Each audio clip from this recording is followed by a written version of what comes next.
नमस्कार साथियों, मैं संगीता जी दमन आप सभी का एक बार फिर हार्दिक स्वागत करती हूँ आप सबके अपने चैनल संगीता जी दमन में। दोस्तों, आज हम बात कर रहे हैं 17 भाषाओं के ज्ञान रखने वाले पूर्व पीएम नरसिम्हा राव के बारे में। दोस्तों, राव जी भारत के भूतपूर्व प्रधानमंत्री थे। यह दक्षिण से बनने वाले पहले प्रधानमंत्री थे। यह असंख्य प्रतिभा के धनी थे। इन्हें कई विद्याओं का भी ज्ञान प्राप्त था। यह 1991 से लेकर 1996 के बीच भारत के प्रधानमंत्री थे। इन्हें संगीत, साहित्य एवं कला में विशेष रुचि अवन ज्ञान भी प्राप्त था। इन्हें विभिन्न भाषाओं का ज्ञान प्राप्त था। इन्हें भारतीय भाषाओं के साथ स्पेनिश और फ्रांसीसी भाषाओं का भी ज्ञान था। यह बहुत सौनिक थे। इन्हें फिल्मी दुनिया में भी प्रेम था। राजनीति के साथ इन जगहों में भी रुचि होना इन्हें सबसे अलग बताया जाता है। यह कर्मठ व्यक्ति थे जो डींगे हाँकने के बजाय करने में विश्वास रखते थे। दोस्तों, इनका जन्म 28 जून 1921 को आंध्र प्रदेश के एक छोटे से गांव में करीनगर में हुआ था। 3 साल की उम्र में इन्हें पीवी रंगा व रुक्मणी अम्मा द्वारा गोद ले लिया गया था। इनके बाद यही इनके माता पिता कहलाए। इनका पूरा नाम पामुलापति वेंकटराव था। इनके बहुत करीबी इन नाम से परिचित रहे। दोस्तों, इनका अध्ययन उस्मानिया विश्वविद्यालय से प्रारंभ हुआ। इनकी उच्चतम शिक्षा बॉम्बे के एवं नागपुर से हुई। इन्होंने लॉ में मास्टर डिग्री प्राप्त की थी। नरसिम्हा जी की शादी सत्यम्मा से हुई थी, जिनसे उन्हें 3 बेटे व 5 बेटियां हुई। इनके बेटे भी इनकी तरह राजनीति में सक्रिय थे। दोस्तों, यह भारत के एक भारतीय वकील, स्वतंत्रता संग्रामी एवं राजनीतिज्ञ के रूप में जाने जाते हैं। इन्होंने भारतीय राजनीति में बहुत अहम रोल अदा किया। इन्होंने बहुत से आर्थिक परिवर्तन किए। इन्होंने भारतीय आर्थिक सुधारों के जनक थे। इन्हें भारतीय राजनीतिक आर्थिक के जनक भी माना जाता है। इनके द्वारा लिए गए गंभीर फैसलों को आगामी प्रधानमंत्री ने भी जारी रखा।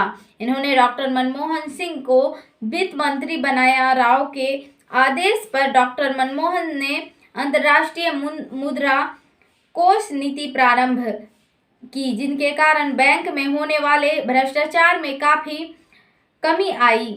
राव को भारतीय संस्कृति से काफ़ी लगाव था। भारत के राष्ट्रपति APJ अब्दुल कलाम ने इनके लिए कहा था कि यह ऐसे देशभक्त हैं जो देश को राजनीति से सर्वोपरि मानते हैं। दोस्तों, राव का प्रधानमंत्री के रूप में भी मिली प्रसिद्धि आज भी सजीव है। राव के कार्यकाल में ही अब्दुल कलाम जी ने परमाणु के परीक्षण की तौर पर जोर दिया, पर 1996 के आम चुनाव के कारण यह उस वक्त संभव नहीं हुआ। बाद में परमाणु का सफल परीक्षण बीजेपी सरकार के प्रधानमंत्री अटल बिहारी वाजपेयी ने करवाया। उस वक्त कांग्रेस के सामने बीजेपी ने देश में ऐसे एक प्रबल दावेदारी साबित कर दी थी। राव के कार्यकाल में देश में हिंदू मुस्लिम की लड़ाई जोरों पर थी। बराबरी मस्जिद और राम मंदिर को लेकर देश में बहुत अशांति थी, जिसे भड़काकर देश के अन्य नेता अपनी राजनीतिक खेल खेल रहे थे। सांप्रदायिक लड़ाई हमेशा ही देश की प्रगति में बाधक है, जो कि आज तक देश में व्याप्त है।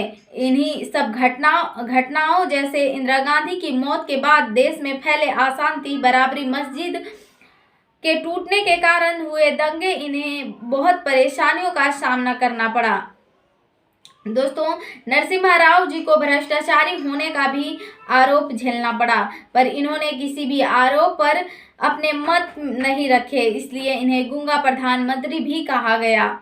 इन पर सांसदों को रिश्वत देकर अपनी तरफ कर लेने का आरोप लगाया गया और हर्ष मेहता ने इन पर 1 करोड़ की रिश्वत लेने का आरोप लगाया। सांप्रदायिक झगड़ों ने उस वक्त भारत के आतंक फैला रखा था, जिस पर काबू पाना बहुत ही मुश्किल था। आतंकी ताकतों और सत्ता लोभियों ने इन पर परिस्थितियों का भरपूर फायदा उठाया। परिस्थितियों के कारण प्रधानमंत्री बनना तो आसान था, पर उनका निर्वाह करना बहुत ही कठिन हो गया था। इंदिरा के कार्यकाल के दौरान नरसिम्हा राव जी गृह मंत्री थे। उस वक्त भी इन पर कई सवाल उठाए गए। राजीव गांधी की मृत्यु के बाद नरसिम्हा राव जी को एक प्रबल दावेदार के रूप में देखा गया, इसलिए इनका नाम प्रधानमंत्री के पद के लिए सामने आया। साथियों, नरसिम्हा राव जी का स्वास्थ्य बहुत ही खराब रहता था, लेकिन वे अपने दायित्वों का निर्वाह पूरी लगन से करते थे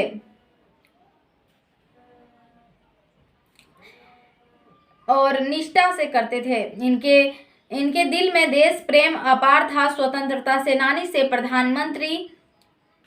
प्रधानमंत्री के पद में पहुंचने तक इनमें देश हित और बहुत प्रबल था। यह अब पहले ऐसे प्रधानमंत्री थे जो दक्षिण के थे, जिनको हिंदी नहीं आती थी। जवाहर नेहरू एवं गांधी परिवार के अलावा यह पहले ऐसे प्रधानमंत्री थे जिन्होंने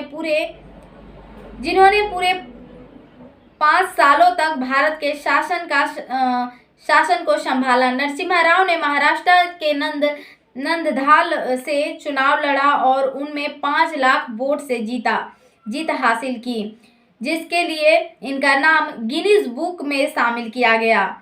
इन्होंने कांग्रेस को एक सफल राजनीति दी। उस वक्त प्रधानमंत्री अगर सफल थे तो वो गांधी या नेहरू परिवार से थे, परंतु उन सभी की मृत्यु ने देश को बहुत आघात पहुंचाया। उनके अलावा जो भी इस पद पर आसीन हुए वो पूरे 5 वर्ष तक नहीं कार्य कर पाए, इसलिए राव का योगदान बहुत ही सराहनीय था। धन्यवाद दोस्तों, आपको हमारा जानकारी कैसा लगा कमेंट में ज़रूर बताइएगा। मिलते हैं नेक्स्ट वीडियो के साथ, तब तक के लिए आप सभी को जय भारत जय संविधान। धन्यवाद साथियों।